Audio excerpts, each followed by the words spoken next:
War of the Spark is the final set in our third trip to Ravnica, a story with years of buildup reaching its crescendo in an epic battle for the ages. I'm going to walk you through the story as best I can, using the cards, the artwork, and a little supplemental information from the book. We'll look at everything from how the war was kicked off to how a zombie Eternal is able to do this to a planeswalker, and finally, how this chapter of Magic's history ultimately comes to a close. Let's get into it. The story picks up with each side of the fight making their final moves before the start of the war. The Guild Pact has ignited the Interplanar Beacon to attract every planeswalker they can to Ravnica to fight against Bolas. They're building what I'm calling the Resistance of Ravnica. We see here Ajani and other planeswalkers are arriving ready for war and bringing with them replicas of old allies as well, like Ajani's Pridemate. They're here to help in the fight, but also serve as reminders for what Bolas will destroy if he succeeds in destroying Ravnica. The Interplanar Beacon was built by Ral at the request of Niv Mizzet with the ability to identify and attract planeswalkers to it. The magical lights attract planeswalkers in a somewhat irresistible way, but is this what Nicol Bolas is hoping for? No Escape shows Jace has surmised this must be a trap, and from Bolas's perspective, I'm imagining the planeswalkers are being attracted to the beacon like a moth to a flame. For Nicol Bolas and Team Bad Guys, they have begun to bring the Dreadhorde invasion, with Tezzeret using the planar bridge, which he has absorbed into himself all the way back in Kaladesh. This bridge allows the army Bolas raised in Amonkhet to travel to Ravnica, as shown here in Emergence Zone. The flavor text also explains when the planar bridge opened, it destroyed the Chamber of the Guild Pact, a symbol of endurance for Ravnica and the source of Jace's power as the leader of the Guild Pact. This was a big deal and a move that swayed the battle in Bolas's favor right off the bat. We see this event from a citizen's perspective in Ravnica at War, where this moment is described as Ravnica having its heart destroyed before anyone could strike a blow in its defense. If it wasn't clear before, it is now. The war has begun. The Dreadhorde descends upon the city, bringing with it death in the desert air, commanded by their general, one of the mythic rare planeswalkers of this set, Liliana. For the citizens of Ravnica, their only hope is to outrun and hide from the widespread brutality overtaking the city. During Ravnica Allegiance, we were uncertain where Bolas was, but he is in fact already on Ravnica. He has built his citadel and his statue, all to help with the relentless advancement of his Dreadhorde army throughout Ravnica. And in case anyone wants to challenge Bolas or not obey him, he has a simple request from Crush Descent. However, the Gatewatch and the good planeswalkers, some familiar and some never before seen, have not traveled all this way to surrender to Bolas's will. Gideon is doing everything he can to protect the citizens of the city. Teferi is using time magic to push them literally back in time, so far back that they were never there, maybe, apparently. Samut is fighting those she once loved or revered. Karn is trying to protect everyone he can, and we have the appearance of some planeswalkers we've never met, and ones we still don't have much information on, like the Wanderer. The cards begin to show us images that would favor the resistance in being able to push back the Dreadhorde, but the hope that comes with having powerful artifacts like Vivian's Arcbow, and the appearance of legendary creatures like the goodest boy, Mowu, alongside these new planeswalkers was short-lived. We learn these Dreadhorde forces are so formidable because they've been coated in Lazotep plating, which makes them stronger, but also provides a bit of a loophole for traveling through the planar bridge. It can only transport inorganic matter, but because the zombies are all organic, having this Lazotep plating gives them access to come to Ravnica using the planar bridge. We also start to see evil, legendary, and powerful creatures aligned with Bolas, resurrecting and continuing to lead the zombie Eternals into battle, further advancing the Dreadhorde forces throughout the city. And all the while, Krenko is just looting everything he can because why not, and Fibblethip, wait, where did you come from? How'd you get up there? Be careful, buddy, there's a war going on.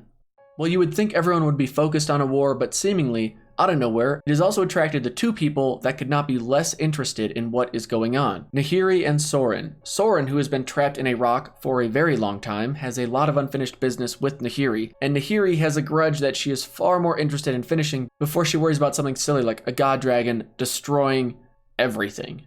Single combat shows how much they hate each other, and all either of them want to do is for everyone else to get out of the way and let them finish their feud. That's some real dedication. Back to the big picture, we are meeting new planeswalkers who are showing off just how powerful they are, and warriors and townspeople alike are rising up to try and turn the tide of battle. Each side is calling in more and more powerful creatures and spells to either stop or further the Dreadhorde's advancement, but it is looking like the Resistance is going to need something far more impactful to really stop Nicol Bolas's forces. The Dread Horde continue to advance and make it all the way into the Selesnya Gardens and begin to attack Vitu-Ghazi, which is rather worrisome if you're part of the Selesnya Guild. Someone who doesn't appreciate this is Nissa, who makes her epic entrance so epic she shakes the world. In her land resurrecting ways, she awakens Vitu-Ghazi to fight off the Dread Horde. This is a huge swing in the battle. There's now an absolutely massive land fighter tree thing stomping out the Dread Horde and pushing the waves back to the city. Vitu-Ghazi eventually topples Nicol Bolas' statue, and the citizens begin to think Nicol Bolas is next on its list of things to crush until everything comes to a screeching halt. Just as the tide has seemingly turned and hope is returning to the people, here come the God Eternals. They come storming through the portal and easily dispatch of Vitu-Ghazi.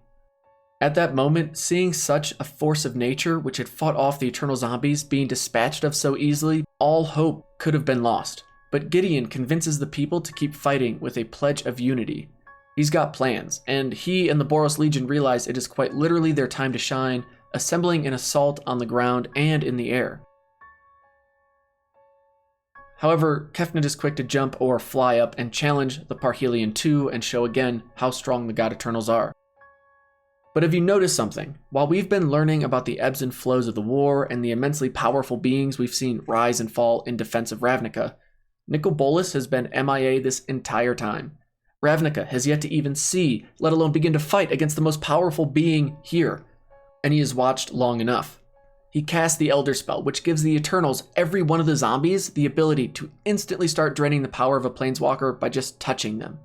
Here we see one of the more shocking images and understand why Domri, who just showed up to charge in, is almost immediately subdued and his spark removed and sent to Bolas to be stored in that gem between his horns, which is depicted in the unmistakable art of Seb McKinnon.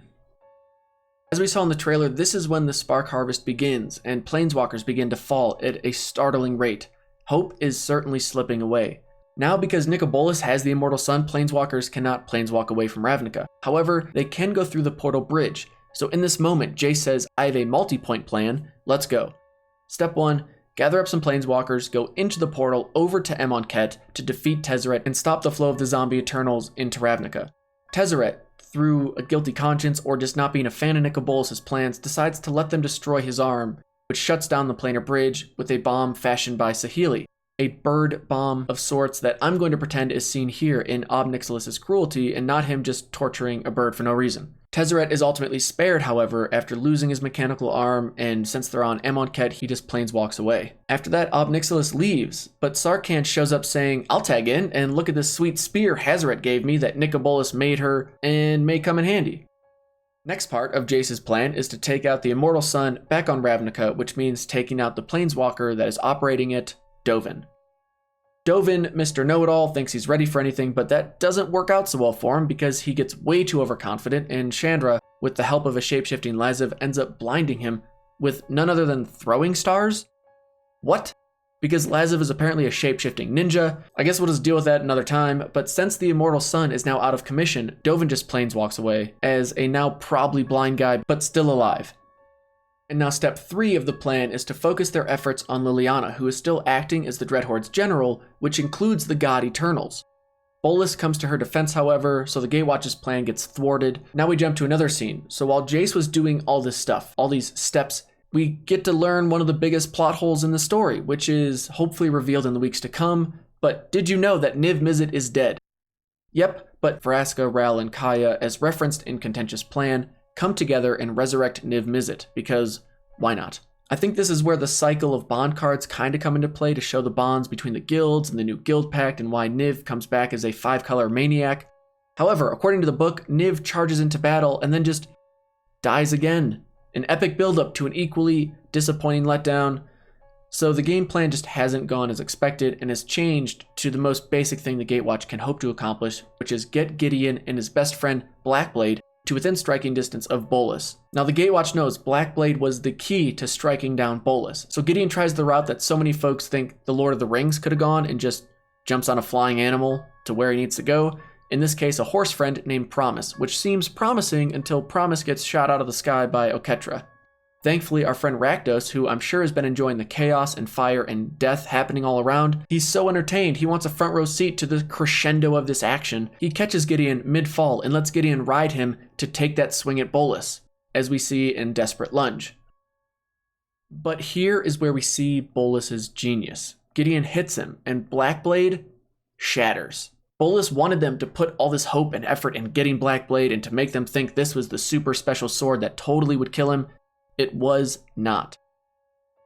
Gideon falls to the ground. The Eternals are attacking him, ready to snuff out whatever glimpse of hope he may still represent.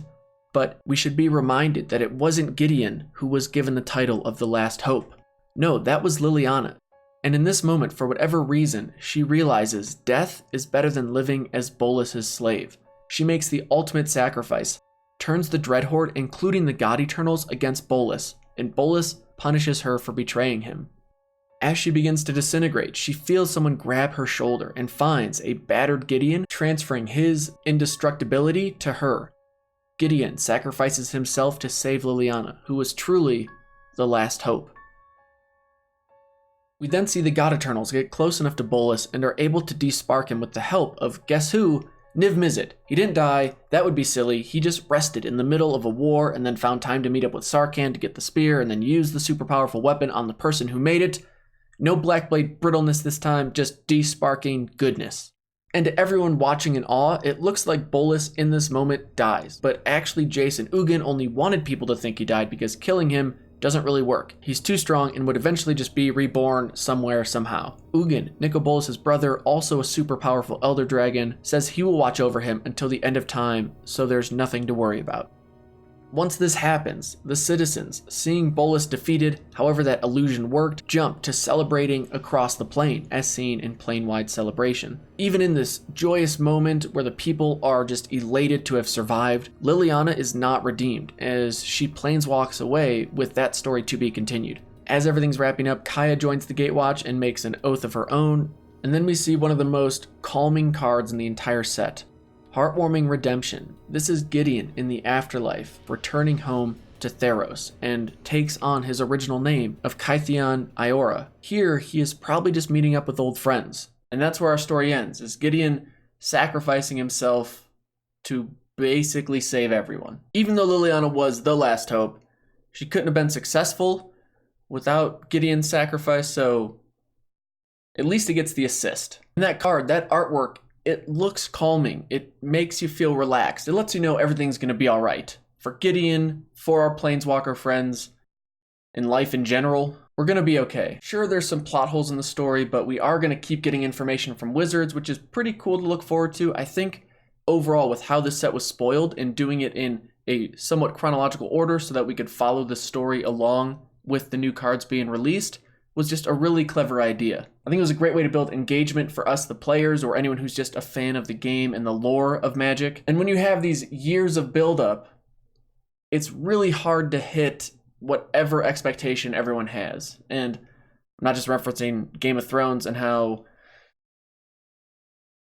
disappointing that was. But overall, I enjoyed the story. I really enjoyed the artwork of this set, and I'm curious what your thoughts are as well. I'm most excited to find out what happens with these new Planeswalkers, getting to learn more about them. What happens with Liliana? She's the hero, she's the villain, she's the last hope, but now gone. Or what plane are we going to next? And you know what my guess is? I got some friends that love Lorwyn, I got some friends that like Kamigawa, and I'm gonna throw out Kamigawa because with Laziv showing up out of nowhere, throwing ninja stars, there's some parallels there that could work. Your guess is as good as mine. Let me know what you think. I'll chat with you down in the comments about that, but overall, I just really appreciate you watching. Hope you enjoyed the video. Thank you so much, and we'll see you in the next one.